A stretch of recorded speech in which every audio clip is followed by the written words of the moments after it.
आपका पैसा उठाकर किस तरह से पानी की तरह बहाया जा रहा है। नरेंद्र मोदी जी आपके भविष्य के साथ किस तरह से खिलवाड़ कर रहे हैं, जरा सोचिए। और क्या प्रेम है आपका अडानी से?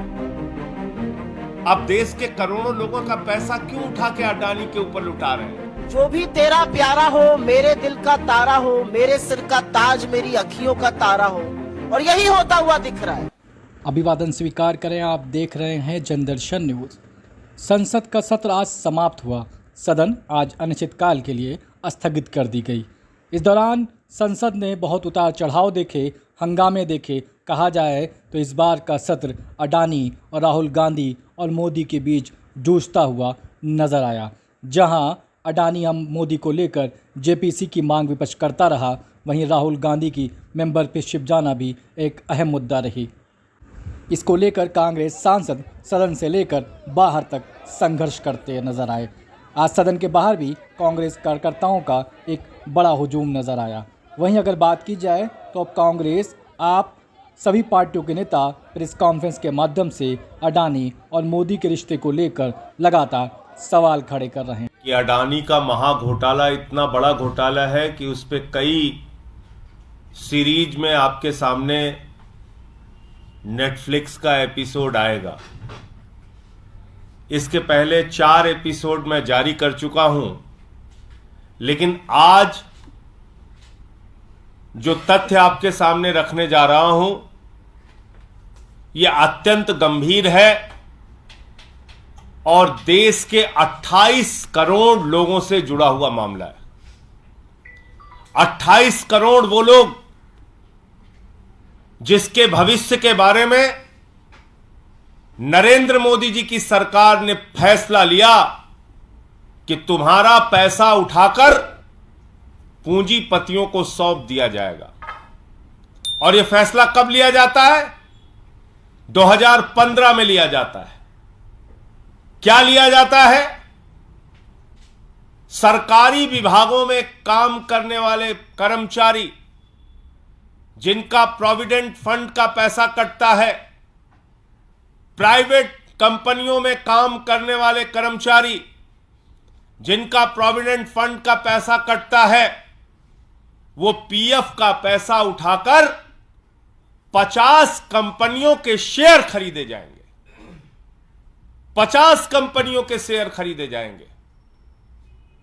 और आपको जानकर हैरानी होगी कि इसमें 2 कंपनियां, अडानी पोर्ट और अडानी इंटरप्राइजेस, ये 2 कंपनियां अडानी की हैं। और पैसा कितना लगा है आप सुनेंगे तो आपके होश उड़ जाएंगे। 1,57,000 करोड़ रुपए, 1,57,000 करोड़ रुपए इन कंपनियों का शेयर खरीदा गया है। किसके पैसे से? जो भविष्य के सुरक्षा के लिए लोग, कर्मचारी अपने भविष्य की सुरक्षा के लिए पीएफ का पैसा रखते हैं, उस पैसे से 1,57,000 करोड़ रुपए का शेयर खरीदा गया है। करीब करीब 38,000 करोड़ रुपए का सालाना शेयर उन पैसों से खरीदा जाता है। बहुत सारे बुजुर्ग मिल जाते हैं पार्कों में नरेंद्र मोदी जी का समर्थन करने में। मैं आज सभी उन अंकल्स से कहना चाहता हूं, आंटी से कहना चाहता हूं, ध्यान से जरा सोचिए कि क्या हो रहा है आपके साथ। आपका पैसा उठाकर किस तरह से पानी की तरह बहाया जा रहा है। नरेंद्र मोदी जी आपके भविष्य के साथ किस तरह से खिलवाड़ कर रहे हैं, जरा सोचिए। और पार्कों में बैठिए और चर्चा कीजिए तो थोड़ी चर्चा इस पे भी कीजिए। वो सारे अंकल आंटी जो मोदी जी का नारा जोर जोर से लगाते हैं, आपका पैसा उठाकर नरेंद्र मोदी जी ने 1,57,000 करोड़ रुपए पीएफ का पैसा, इस देश के 28 करोड़ लोगों का पैसा उठाकर 50 प्राइवेट कंपनियों के शेयर खरीदने में लगा दिए।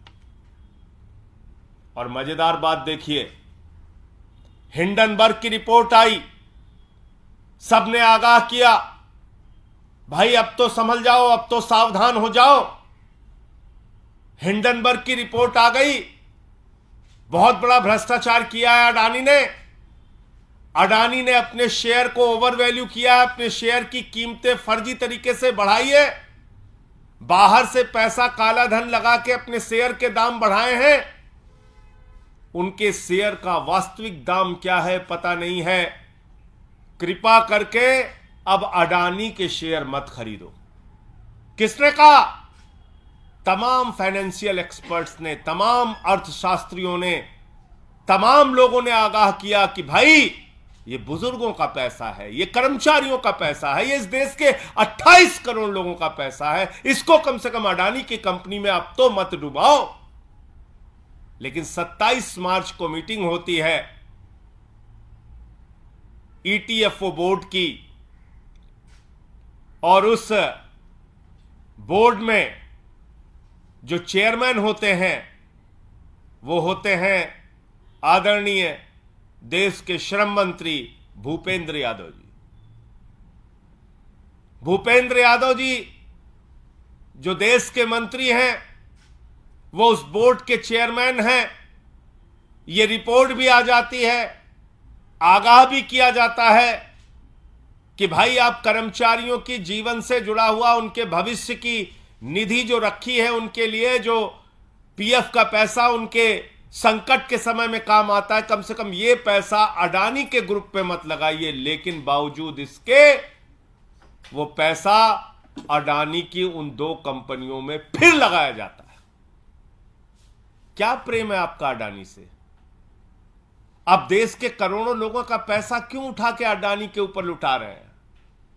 एलआईसी में लुटा रहे हैं अडानी का पैसा, अडानी का पैसा उठाकर, एलआईसी का पैसा उठाकर अडानी के ऊपर लुटा रहे हैं, एसबीआई का पैसा उठाकर अडानी के ऊपर लुटा रहे हैं, पीएनबी का पैसा उठाकर अडानी के ऊपर लुटा रहे हैं, बैंकों का पैसा उठाकर अडानी के ऊपर लुटा रहे हैं, और अब ये पीएफ का पैसा, करोड़ों लोगों के जिंदगी से जुड़ा हुआ पीएफ का पैसा वो उठाकर अडानी के ऊपर लुटा रहे हैं।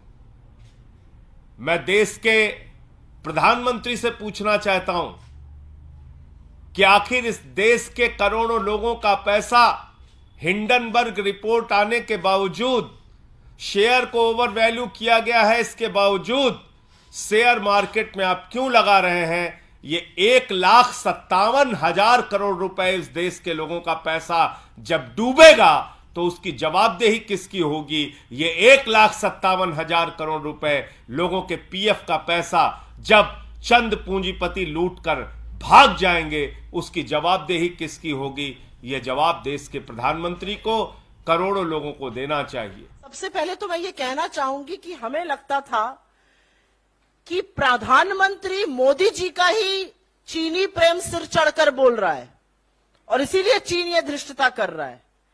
लेकिन अब पता चला कि इस अमर प्रेम कथा का एक तीसरा एंगल भी है। ये त्रिकोणीय अमर प्रेम कथा है और उस तीसरे एंगल में अडानी जी शामिल हैं। तो ये प्रेम कथा बड़ी प्रगाढ़ है। ये प्रेम वाकई में सिर चढ़कर बोल रहा है और इस मोहब्बत का जो तीसरा एंगल है उस प्रेम कथा का वो अडानी जी स्वयं है।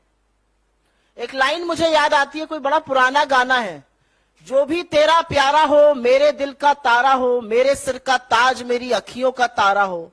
और यही होता हुआ दिख रहा है। हम एक कंपनी के बारे में बात कर रहे हैं और उस कंपनी का नाम है PMC infrastructure limited. Thank you. PMC infrastructure limited नाम की एक कंपनी है। वो पूरी तरह से, उस पर मालिकाना हक, वो पूरी तरह से ओन्ड, एक चाइनीज नेशनल, एक चीनी व्यक्ति उसका ओनर है, उसका मालिक है। उस कंपनी का नाम है PMC infrastructure limited. Projects developing करते हैं ये चीनी नेशनल इसके मालिक हैं, लेकिन ये अडानी जी का सारा काम करते हैं। सारे इंफ्रास्ट्रक्चर प्रोजेक्ट्स में ये सब कॉन्ट्रैक्टर हैं अडानी जी के, और संबंध इतना गहरा है इस चीनी कंपनी से कि इनका ऑपरेशन जो है वो अडानी जी के ही एड्रेस से होता है।